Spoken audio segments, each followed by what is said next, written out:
अखिलेश रावत। आपने एक आदिवासी संगठन जयस का नाम सुना होगा और उसकी वास्तविक में हकीकत भी आपने आप देख ली होगी। जयस बना था आदिवासी समाज के हक अधिकारों की रक्षा हेतु और आदिवासी समाज को पिछड़ेपन, स्वास्थ्य, शिक्षा और तमाम उन क्षेत्रों से उठाने के लिए बना था। लेकिन आज जयस की मानसिकता आपने देखी है। आज जयस का जो संरक्षक है डॉक्टर हीरालाल अलावा कहता है कि 80 सीटों पर जयस ठोकेगा ताल। तो जयस मिला किससे जाके आप देखो। जयस मिला कांग्रेस से और जयस और कांग्रेस दोनों एक ही। जब कमलनाथ कहता है कि जयस ही कांग्रेस है और कांग्रेस ही जयस है और जयस कांग्रेस का डीएनए है, तो आप सभी युवाओं ने भ्रमित होकर उसका साथ दिया। आप समझिए कि सोचिए कि एक राजनीतिक पार्टी एक आदिवासी संगठन को कैसे यूज़ कर सकती है और कर रही है ऐसे कि जैसे समाज के उन्होंने सारे उत्थान कर दिए हो, समाज के लिए अच्छी अच्छी योजनाओं को धरातल पर पहुंचा दिया हो। समाज के लिए आखिर जयस ने क्या किया? आज युवाओं को भड़काया, डीजे बाजों पर नचवाया, एक एक के प्रति भड़काया और किया क्या?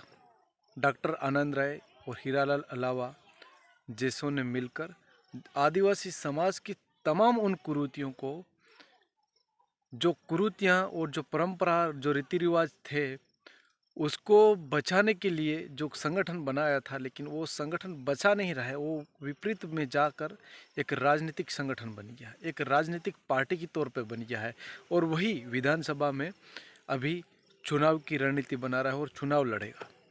तो मैं आप सभी साथियों से कहना चाहता हूँ, ऐसे फर्जी आदिवासी संगठनों के पीछे मत पड़ो, क्योंकि आदिवासी समाज का अगर उत्थान करना हो तो हिंदू युवा जनजाति संगठन से जुड़िए, जो स्वतंत्र समाज की बात करता है और समाज के साथ आगे ऊपर उठाने की बात करता है। शिक्षा, स्वास्थ्य, धर्म, सनातन संस्कृति, परंपरा और रीति रिवाजों को बचाने की बात करता है।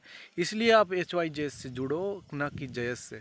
जयस एक राजनीतिक संगठन बन गया है और जयस, बहुत सारे लोग कहते हैं कि हम जयस के हैं, तो वो कहते हैं हम नेशनल जयस के हैं, कोई कोर कमेटी के है।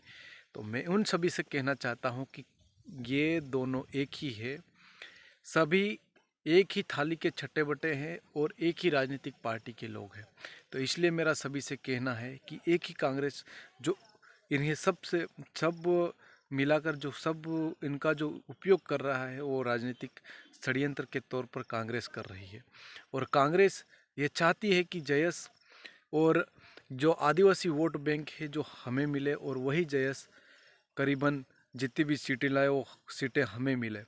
लेकिन मेरा आप सभी से कहना है कि ये राजनीतिक पार्टियों के चटे बटे लोगों से मत जुड़ो और ना ही ऐसे लोगों का साथ दो, क्योंकि आदिवासी समाज के उत्थान हेतु अगर बात करनी है, उसके अधिकारों की बात करनी है, 5वीं अनुसूची की बात करनी है, पैसा एक्ट की बात करनी है, तो जुड़िए हिंदू युवा जनजाति संगठन से।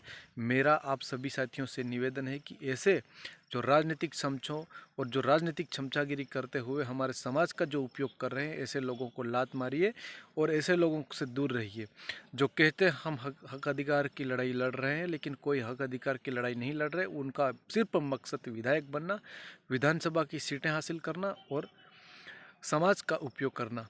मैं आप सभी से कहना चाहता हूं कि ऐसे राजनीतिक टेटुए और राजनीतिक चमचे लोगों के साथ ना जुड़िए। ये बहुत ही हमारे समाज के लिए खतरनाक है और बहुत ही घातक है। और आपके सामने मैं बहुत सारे उदाहरण दूंगा, क्योंकि एक PFI संगठन जो बैन हुआ, उस पर उसको जब सरकार ने बैन किया तो उसका समर्थन ये लोग कर रहे थे, कांग्रेस के लोग कर रहे थे, जयस के लोग कर रहे थे। लेकिन ये लोग कौन है, हमें समझने की ज़रूरत है। इसलिए मेरा आप सभी से कहना है कि आप सभी हिंदू युवा जनजाति संगठन से जुड़िए, ना कि जयस से, क्योंकि जयस एक राजनीतिक पार्टी बन गई है और ना कि एक वो सामाजिक संगठन है। धन्यवाद।